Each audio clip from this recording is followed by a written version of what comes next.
Bonjour, c'est l'instant Lovecraft. 2, 3, 4, 5, 6. 6. C'est un peu spécial aujourd'hui. C'est le mardi soir. Chambre 515 à Cergy, 5e étage, vue sur ville. Je viens tous les mardis soirs. Il y a 2 lits jumeaux. Il y a le couloir. Quelquefois la porte s'ouvre. Quelquefois je la laisse ouverte. Quelquefois pas. Quelquefois il entre. Quelquefois pas. Je m'allonge sur ce lit, ce côté. L'autre, c'est près de la porte.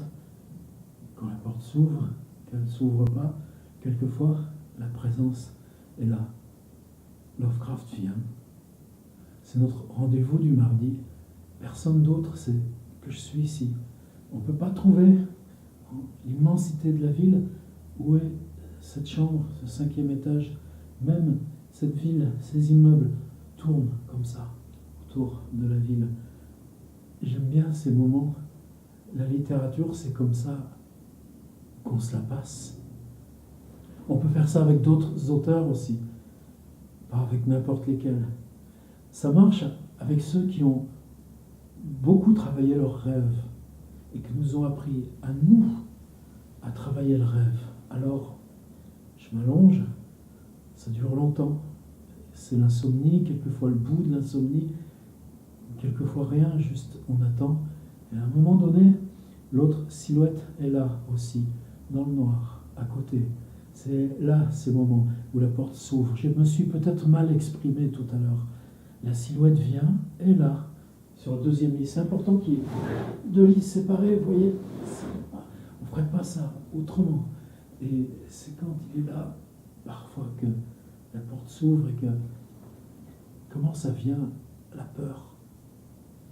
Est-ce que précisément, ce n'est pas des auteurs qui nous donnent la peur? Est-ce que pour faire surgir la peur, et que quelque chose ici dérange la petite chambre au 5e étage, dérange la ville, dérange tout ce qui tourne autour et qui tourne pas très rond en ce moment du monde, on n'a pas besoin viscéralement que la porte s'ouvre, même s'il n'y a personne dans le couloir, et qu'il se passe quelque chose, que quelque chose entre. On ne sait pas ce que c'est qui rentre. À ce moment-là, oui, je sais que Lovecraft est là.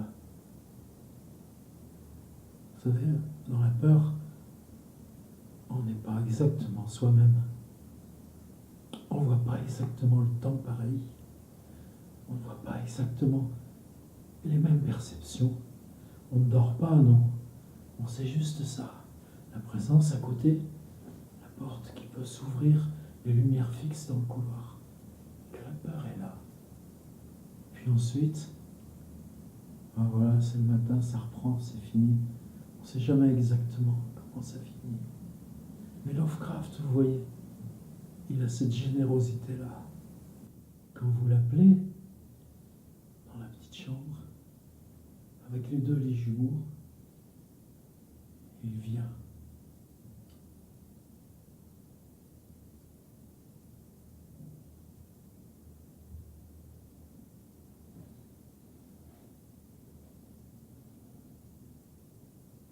Je lis Rose Poussière de Jean-Jacques Scholl.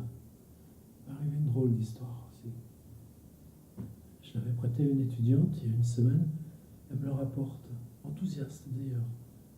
Je recommence à le lire, j'ouvre les mails, et un gars que je n'ai pas vu depuis exactement 12 ans ou 13 ans, enseignant en philosophie à Clichy-sous-Bois, certains d'entre vous le connaissent, qui me dit: je t'avais offert mon Rose Poussière le même soir. C'est bizarre.